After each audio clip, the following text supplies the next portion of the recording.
उसने जाते जाते बस इतना कहा था, मैं लौटूंगी, बस थोड़ा इंतज़ार करना। और मैं आज तक उसी दरवाजे को देखता हूँ जहाँ से वह गई थी। उस रात बहुत तेज बारिश हो रही थी, पूरा शहर जैसे किसी दर्द में डूबा हुआ था। मैं अपनी छोटी सी बालकनी में खड़ा था और सामने सड़क पर गिरती बारिश को देख रहा था। तभी मेरा फ़ोन बजा। स्क्रीन पर उसका नाम चमक रहा था, नैना। मेरे होठों पर मुस्कान आ गई, लेकिन मुझे नहीं पता था यह उसकी आखिरी कॉल होगी। मैंने जल्दी से फ़ोन उठाया। हेलो। उधर से कुछ सेकंड तक सिर्फ उनकी सांसों की आवाज़ आती रही। फिर धीमी आवाज़ में उसने कहा, आरव, क्या तुम मुझसे मिलने आ सकते हो अभी? उसकी आवाज़ कांप रही थी, ऐसा लग रहा था जैसे वो रो रही हो। मैं बिना कुछ पूछे घर से निकल गया। बारिश इतनी तेज़ थी कि कुछ दिखाई नहीं दे रहा था, लेकिन उस वक्त मुझे सिर्फ नैना दिख रही थी। वही नैना जिसके साथ मैंने अपने सारे सपने देखे थे, जिसके साथ बूढ़ा होने तक की बातें की थी। जब मैं उसके घर पहुंचा तो वह बाहर सड़क किनारे खड़ी थी, भीगी हुई, टूटी हुई और आंखों में अजीब सा डर। मैं उसके पास गया। क्या हुआ नैना? उसने अचानक मुझे गले लगा लिया, इतनी जोर से जैसे वह मुझसे हमेशा के लिए बिछड़ने वाली हो। उसके आंसू मेरे कंधे पर गिर रहे थे। मैं घबरा गया। बोलो ना, क्या हुआ? उसने खुद को थोड़ा पीछे किया। उसकी आंखें लाल थी। फिर उसने कहा, आरव, मुझे जाना होगा। कहाँ? बहुत दूर। लेकिन क्यों? वह चुप रही। मैंने उसका हाथ पकड़ लिया। देखो, जो भी बात है हम मिलकर ठीक कर लेंगे। लेकिन उसने मेरी तरफ ऐसे देखा जैसे उसके पास कोई रास्ता ही नहीं बचा था। कुछ चीज़ें ठीक नहीं होती आरव। उस रात पहली बार मुझे डर लगा था, उसे खोने का डर। मैंने गुस्से में कहा, तुम मुझे छोड़कर नहीं जा सकती। उसकी आंखों से फिर आंसू गिरने लगे। मैं तुम्हें छोड़कर नहीं जा रही, बस थोड़े समय के लिए जा रही हूँ।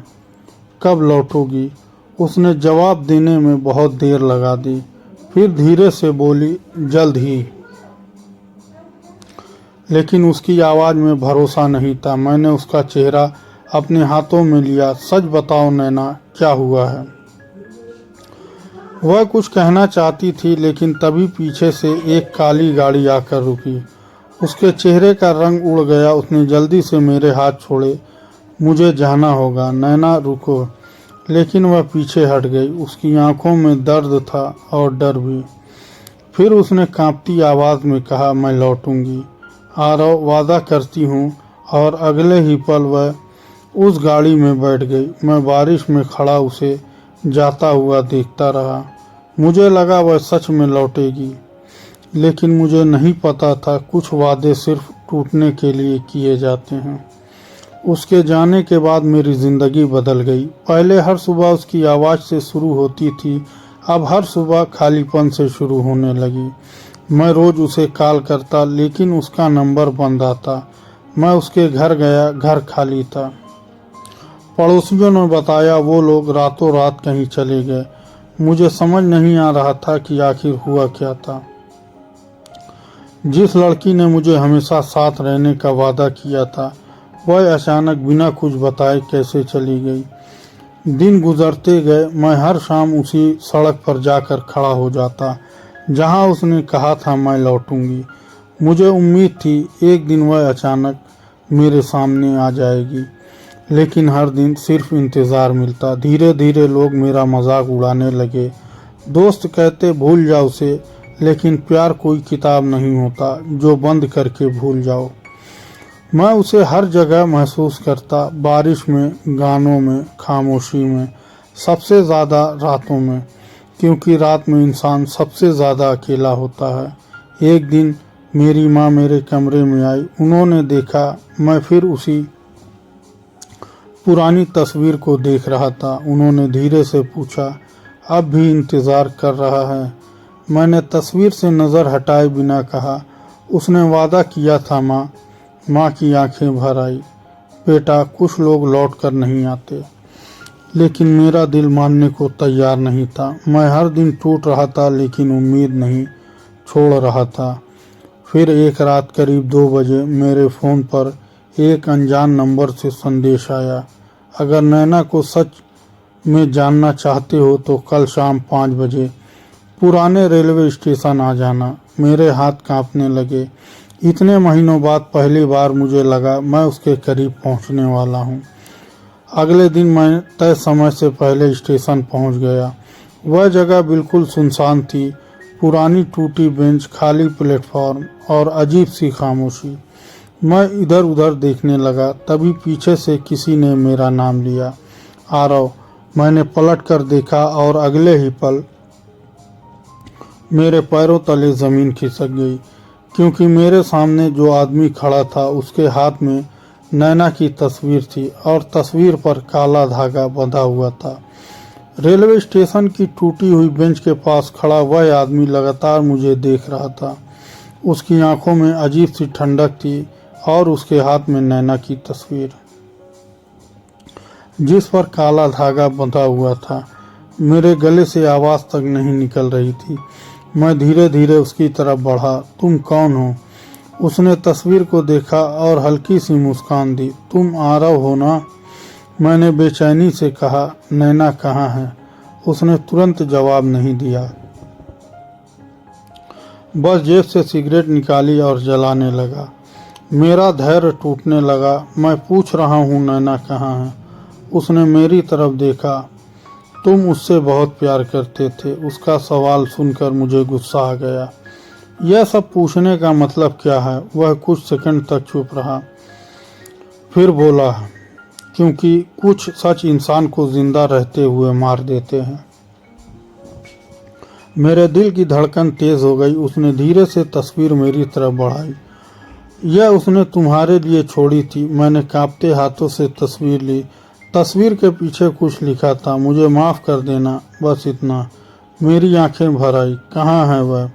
उस आदमी ने गहरी सांस ली। मेरा नाम कबीर है और मैं नैना का बड़ा भाई हूँ। मैं कुछ सेकंड तक उसे देखता रह गया। नैना ने कभी अपने भाई के बारे में नहीं बताया था। कबीर ने आगे कहा, जिस रात वह तुमसे मिली थी उस रात सब खत्म हो चुका था। मतलब? उसने मेरी आंखों में देखते हुए कहा, हम लोग बहुत बड़े कर्ज में डूब चुके थे। पापा ने गलत लोगों से पैसे लिए थे और बदले में। वह रुक गया। मैं बेचैन उठा। और बदले में क्या? उसकी आवाज़ भारी हो गई। बदले में नैना की शादी तय कर दी गई थी। मेरे कान सुन्न पड़ गए। क्या? वह शादी नहीं करना चाहती थी, वह सिर्फ तुम्हारे साथ रहना चाहती थी। लेकिन जिन लोगों से हमारा सामना था उनसे लड़ना आसान नहीं था। मेरी आंखों के सामने उस रात की सारी बातें घूमने लगी। उसका डर, उसकी कांपती आवाज़, उसकी आंखों के आंसू, सब समझ आने लगा। मैंने टूटती आवाज़ में पूछा, तो उसने मुझे बताया क्यों नहीं? कबीर हंस पड़ा, लेकिन वह हंसी दर्द से भरी थी, क्योंकि वह तुम्हें बचाना चाहती थी। मुझे? हाँ। अगर तुम उसके साथ भागते तो वे लोग तुम्हें मार देते। मेरे पैरों से जैसे ताकत चली गई। मैं पास की बेंच पर बैठ गया। बारिश की बूंदें प्लेटफॉर्म की टूटी छत से नीचे गिर रही थी और मुझे लग रहा था मेरी पूरी दुनिया धीरे धीरे खत्म हो रही है। मैंने कांपती आवाज़ में पूछा, अब वह कहाँ है? कबीर चुप हो गया। उसकी आंखें नीचे झुक गई। मुझे डर लगने लगा, बहुत ज़्यादा डर। कबीर बोलो। उसने जेब से एक छोटा सा डिब्बा निकाला और मेरी तरफ बढ़ा दिया। मैंने खोला। अंदर एक चांदी की अंगूठी थी, वही अंगूठी जो मैंने नैना को उसके जन्मदिन पर दी थी। मेरी सांसें रुक गई। यह तुम्हारे पास कैसे आई? कबीर की आंखें भर आई, क्योंकि जाते वक्त उसने कहा था अगर कभी आरव मिले तो उसे यह दे देना। मैंने उसका कॉलर पकड़ लिया। सीधे सीधे बोलो, नैना कहाँ है? कबीर की आंखों से आंसू निकल पड़े। वह अब इस दुनिया में नहीं है। मेरे हाथ ढीले पड़ गए। ऐसा लगा जैसे किसी ने मेरे सीने के अंदर सब कुछ तोड़ दिया हो। झूठ। मेरे होठ कांप रहे थे। यह झूठ है। कबीर रो पड़ा। काश झूठ होता। मेरे कानों में आवाज़ गूंजने लगी। दुनिया घूमती हुई महसूस होने लगी। मैं ज़मीन पर बैठ गया। मेरे हाथ में वह अंगूठी थी और आंखों में हजारों सवाल। कैसे? कबीर ने कांपती आवाज़ में कहा, शादी से 2 दिन पहले उसने जहर खा लिया था। मेरे भीतर कुछ मर गया। मैं चिल्लाना चाहता था, रोना चाहता था, लेकिन आवाज़ ही नहीं निकल रही थी। कबीर ने कहा, मरने से पहले उसने सिर्फ तुम्हारा नाम लिया था। मेरी आंखों से आंसू लगातार गिर रहे थे। उसने मुझे बचाने के लिए खुद को ख़त्म कर लिया और मैं उसे बेवफा समझता रहा। उस रात मैं घंटों उसी स्टेशन पर बैठा रहा। बारिश रुक चुकी थी, लेकिन मेरे अंदर तूफान चल रहा था। मुझे हर जगह नैना दिखाई दे रही थी। उसकी हंसी, उसकी बातें, उसका मैं लौटूंगी सब। घर लौटकर मैंने खुद को कमरे में बंद कर लिया। मैंने उसकी सारी तस्वीरें निकाल ली। हर तस्वीर के साथ एक याद जुड़ी थी। एक तस्वीर में वह हंस रही थी और मुझे याद आया, उसने कहा था, अगर मैं कभी तुमसे दूर चली गई ना तो मुझे भूल मत जाना। तब मैंने हंसकर कहा था, तुम जाओगी ही नहीं। लेकिन जिंदगी हमारी बातों पर नहीं चलती। दिन गुजरते गए। मैं अब पहले जैसा नहीं रहा था। मैं लोगों से मिलना बंद कर चुका था, काम पर जाना बंद, हंसना बंद, जीना बंद। माँ मुझे देखकर रोती थी, लेकिन मैं अंदर से बिल्कुल खाली हो चुका था। फिर एक दिन कबीर अचानक मेरे घर आया। उसके हाथ में एक पुरानी डायरी थी। उसने कहा, यह नैना की है, शायद अब तुम्हें यह पढ़नी चाहिए। मैंने कांपते हाथों से डायरी ली। उसके पहले पन्ने पर लिखा था, अगर यह डायरी आरव तक पहुंची है तो शायद मैं अब इस दुनिया में नहीं हूँ। मेरी सांसें अटक गई। मैंने जल्दी से अगला पन्ना खोला और वहाँ जो लिखा था उसे पढ़कर मेरी पूरी दुनिया एक बार फिर टूटने वाली थी, क्योंकि नैना ने अपनी मौत से पहले एक ऐसा सच लिखा था जो मुझसे हमेशा छुपाया गया था। मेरे हाथ कांप रहे थे। नैना की डायरी मेरी गोद में खुली हुई थी।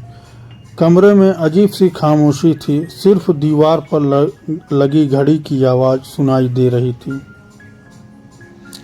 और मेरे सीने में धड़कता हुआ डर। मैंने गहरी सांस ली और पढ़ना शुरू किया। आरव, अगर तुम यह पढ़ रहे हो तो शायद मैं अब तुम्हारे पास नहीं हूँ। मुझे पता है तुम मुझसे नफरत करोगे। तुम सोचोगे कि मैं तुम्हें छोड़कर चली गई, लेकिन सच यह है, मैं हर पल सिर्फ तुम्हारे साथ रहना चाहती थी। मेरी आंखों से आंसू गिरने लगे। मैं कांपते हाथों से अगला पन्ना पलटने लगा। जिस दिन डॉक्टर ने मुझे बताया था मुझे खून की बीमारी है, उस दिन मेरी पूरी दुनिया ख़त्म हो गई थी। उन्होंने कहा था मेरे पास बहुत कम समय बचा है। मेरी सांस रुक गई। डायरी मेरे हाथों में लगभग छूट गई। नहीं, मेरे होठ से बस यही निकला। मेरी आंखों के सामने उसकी मुस्कान घूमने लगी। वह हमेशा हंसती रहती, कभी एहसास तक नहीं होने दिया कि वह अंदर से टूट रही है। मैंने कांपते हाथों से आगे पढ़ा। मैं तुम्हें यह सब बताना चाहती थी, लेकिन मैं तुम्हारी आंखों में अपना अंत नहीं देख सकती थी। मैं नहीं चाहती थी कि तुम मुझे हर दिन मरते हुए देखो, इसलिए मैंने जाने का फैसला किया। मेरे आंसू डायरी के पन्नों पर गिरने लगे। उसने अकेले इतना दर्द सहा और मुझे कुछ पता तक नहीं चला। उस रात जब मैं तुमसे मिलने वाली थी, मैं बहुत डर गई थी, क्योंकि तुम्हें देखते ही मेरा मन बदलने लगा। मुझे लगा मैं सब छोड़कर तुम्हारे पास वापस आ जाऊं, लेकिन अगर मैं रुक जाती तो तुम्हारी ज़िंदगी भी मेरे साथ ख़त्म हो जाती। मैं फूट फूट कर रो पड़ा। मुझे पहली बार समझ आया, वह मुझे छोड़कर नहीं गई थी, वह मुझे बचाने गई थी। मैंने आगे पढ़ा। तुम्हें याद है तुम कहते थे कि अगर मैं कभी तुमसे दूर चली गई तो तुम मेरा इंतज़ार करोगे। पागल, इंतज़ार मत करना, क्योंकि कुछ लोग लौट कर नहीं आते, लेकिन उनका प्यार हमेशा लौटता रहता है। मेरे हाथ बुरी तरह कांपने लगे। हर शब्द मेरे सीने को चीर रहा था। फिर अचानक मेरी नज़र अगले पन्ने पर गई। वहाँ लिखा था, अगर कभी बहुत ज़्यादा मेरी याद आए तो उसे वह पुराने पीपल के पेड़ के पास चले जाना जहाँ तुमने पहली बार मेरा हाथ पकड़ा था। मैं वहाँ तुम्हारा इंतज़ार करूँगी। मेरी आंखें भर आई। उस रात मैं तुरंत घर से निकल गया। बारिश हो रही थी, ठीक वैसे ही जैसे उस रात हो रही थी। मैं भागते हुए उस पुराने मैदान तक पहुंचा। वहां पीपल का पेड़ आज भी वहीं खड़ा था। सब कुछ बदल गया, लेकिन वह पेड़ नहीं। मैं उसके नीचे जाकर बैठ गया और पहली बार मैंने खुद को रोने दिया। इतना रोया कि शायद मेरी आत्मा तक थक गई। मैं आसमान की तरफ देखकर चिल्लाया, तुमने बताया क्यों नहीं? नैना, एक बार कह देती मैं तुम्हें कभी अकेला नहीं छोड़ता। लेकिन कुछ सवालों के जवाब कभी नहीं मिलते। हवा धीरे धीरे चल रही थी। बारिश की बूंदें पेड़ों के पत्तों से टपक रही थी और अचानक मुझे एहसास हुआ जैसे कोई मेरे पास बैठा हो। मैंने आंखें बंद कर ली और उसी पल मुझे उसकी आवाज़ सुनाई दी, मैं लौट आई हूँ आरव। मेरी आंखों से आंसू बहने लगे, क्योंकि मैं समझ चुका था प्यार शरीर से नहीं जाता। जिस इंसान को हम सच्चे दिल से चाहते हैं वह हमारे अंदर हमेशा जिंदा रहता है। उस रात के बाद मेरी ज़िंदगी धीरे धीरे बदलने लगी। मैंने खुद को कमरे में बंद रखना छोड़ दिया। मैं फिर से काम पर जाने लगा, माँ के साथ बैठने लगा, लोगों से बात करने लगा। लेकिन एक चीज़ कभी नहीं बदली। हर बारिश में मैं उस पीपल के पेड़ के पास जरूर जाता और वहाँ बैठकर उससे बातें करता। लोग मुझे पागल समझते थे, लेकिन उन्हें क्या पता था कुछ रिश्ते मौत से भी बड़े होते हैं। समय बीतता गया। एक दिन मैं उसी स्टेशन के पास से गुजर रहा था जहां आखिरी बार कबीर मिला था। अचानक मेरी नज़र एक छोटी लड़की पर पड़ी। वह रो रही थी, शायद अपने माँ बाप से बिछड़ गई थी। मैं उसके पास गया। क्या हुआ? उसने रोते हुए कहा, मुझे डर लग रहा है। मैंने उसके आंसू पोंछे और तभी मुझे नैना की बात याद आई, डरे हुए लोगों का साथ कभी मत छोड़ना। उस दिन मैं पहली बार मुस्कुराया। सच में मुस्कुराया, क्योंकि मुझे एहसास हो गया था नैना चली ज़रूर गई थी, लेकिन जाते जाते मुझे जीना सिखा गई थी। कुछ महीनों बाद मैंने एक छोटा सा पुस्तकालय खोला। उसका नाम रखा लौट आना, क्योंकि कहीं ना कहीं हम सब किसी का इंतज़ार कर रहे होते हैं। आज भी जब बारिश होती है मैं खिड़की के पास बैठ जाता हूँ, चाय का कप हाथ में लेकर, और मन ही मन कहता हूँ, देखो नैना, मैं अब भी ठीक हूँ। लेकिन सच बताऊँ, कुछ लोग ज़िंदगी से जाते नहीं, वह हमारी आदत बन जाते हैं। हमारी दुआ, हमारी खामोशी, हमारी अधूरी कहानी बन जाते हैं। और शायद सच्चा प्यार यही होता है, जहाँ साथ हमेशा नहीं रहता, लेकिन एहसास हमेशा रहता है। कभी कभी लोग लौट कर नहीं आते, लेकिन उनका दिया हुआ प्यार हमें पूरी ज़िंदगी जीने की वजह दे जाता है।